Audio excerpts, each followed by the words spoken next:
Good afternoon, everyone. Assalamualaikum warahmatullahi wabarakatuh. We meet again today in civic education class. How are you today? I hope all of you are in good condition. Okay, for today's topic, we will discuss about democracy in Indonesia. But before we continue to speak Indonesia specifically, firstly, I will explain to you about the general concept in democracy. First, we need to know what is democracy. It derives from two Greek words, which are demos, or people, and kratos, or government. So literally, democracy means the government of the people. As Abraham Lincoln said, one of the well-known United States president in history, he said that democracy is government of the people, by the people, and for the people. Okay, in Republic, Plato, a great Greek philosopher, has said that there are three forms of good government, which are monarchy, aristocracy, and democracy. The differences between that three forms, first is the terms, the number of the people in power, that is quantity, and the quality for whom that power is exercised. Okay, you can see in slide number 4, there are ideal, monarchy, the number of rulers only one, aristocracy, the number of rulers few, and democracy is a large number of rulers. So it's said in this table many rulers. Okay, but that ideal forms of government, all ideal forms of government, if it perverted, the name of that ideal form will be different. Monarchy, if it perverted, will become tyranny. Aristocracy, if it perverted, will become oligarchy. Democracy, if it perverted, will become mobocracy. Mobocracy means the power of the mob. So the ruler in that state or that country is not people but mob, like a criminal organization. If you watch Narcos or Mafia movie, that is a mob, the country that ruled by criminal organization. So oligarchy means the country rules by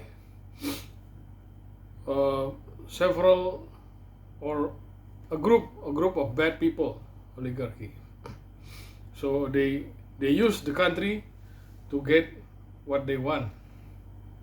And tyranny, like dictatorships, like what we experience in Indonesia during the New Order regime.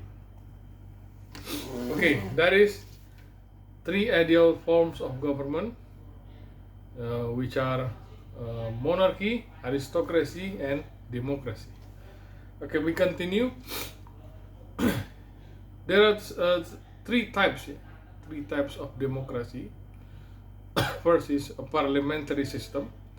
In this system, the government was led by prime minister or executive bodies, and legislative and executive bodies could influence one another.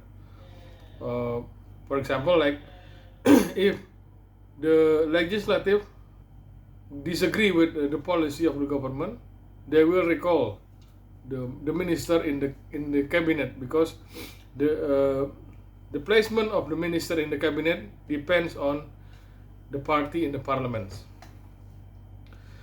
So if they reject all of the government policies, it causes all the ministers in the cabinet have to resign, and the prime minister could also dismiss the parliament if, in his or her opinion, is not in accordance to the aspiration of the people. Okay, that is the parliamentary system. So in this parliamentary system, almost there is no separation of powers, but that will be different in trias or trias politica system. There are separation of powers. According to trias political theory, state powers is exercised by three separate institutions. Like first is legislative, the bodies that make the law or lawmakers. Executive, the bodies that implementing the laws. And judiciary, the body that supervise the implementation of the laws. This separation is used to prevent the abuse of powers. Okay, you can see the illustrative in slide number 7. Legislative in the far left, executive in the middle, and judicial branch in the right. Okay, that is trias or trias politica. Number 3 is referendum system. So according to referendum system, the executive only a working body of the legislative. Referendum is used as a direct control of the people over the legislature. So if the legislature wants to make a new policy, so they have to make a polls. They have to make a referendum. They have to ask the opinion of all the people by the referendum. Okay, we continue.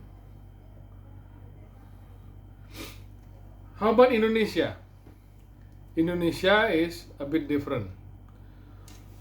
We essentially not follow one of the system. One of that three systems.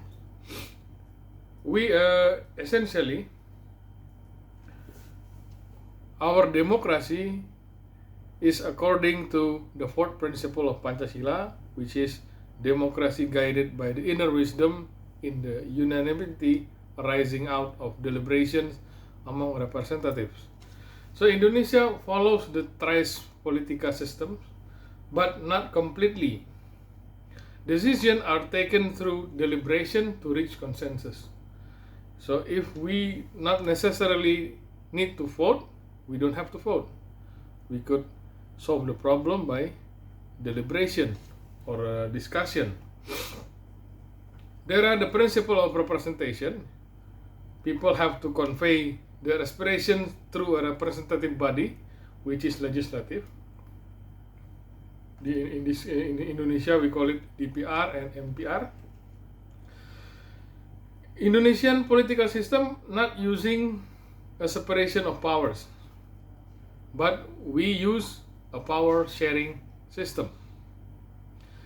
Three state institutions, which are executive, legislative, and judiciary, could still influence one another. This is how check and balance working in Indonesia political system. Referendum also could be used to amend the 1945 Constitution based on MPR Decree number 4, 1983. Okay, that is Indonesian model of democracy. So we are not just of following trias politica. We also have a specific kind of political system. Okay, we continue to the next subtopic, which is democratic values. Okay, there are several required values to create a democratic government. First is freedom of opinion.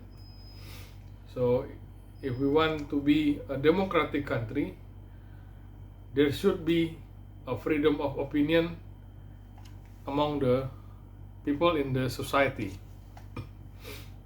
The people in the society should have a right to express their opinion. In Indonesia, this right is guaranteed with the Law of Republic of Indonesia number 9, 1998 about freedom to express opinion in public.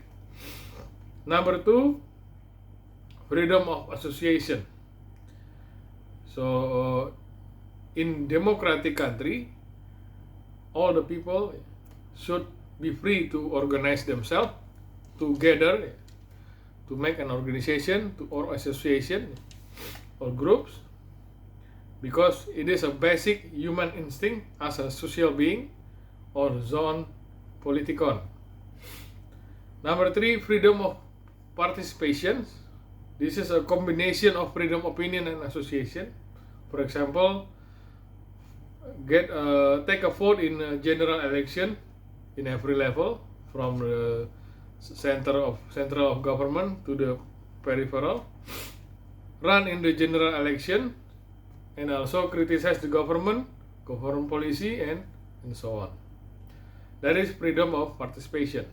Number 4, there should be equality between citizens. All the citizens should have opportunities, the same opportunities for all citizens without discrimination. And number 5 is gender equality. Men and women have equality of rights before the law. Number 6, people sovereignty. People have the power to determine and influence the government policy. Number 7, trust, or a mutual trust between every group in society to encourage cooperation and avoid conflict in society. Number 8, cooperation means working together to solve any problems in society. Okay, if you have any questions, you could deliver it in Zoom meeting. And that's all for today. See you in the Zoom meeting. Good afternoon. Assalamualaikum warahmatullahi wabarakatuh.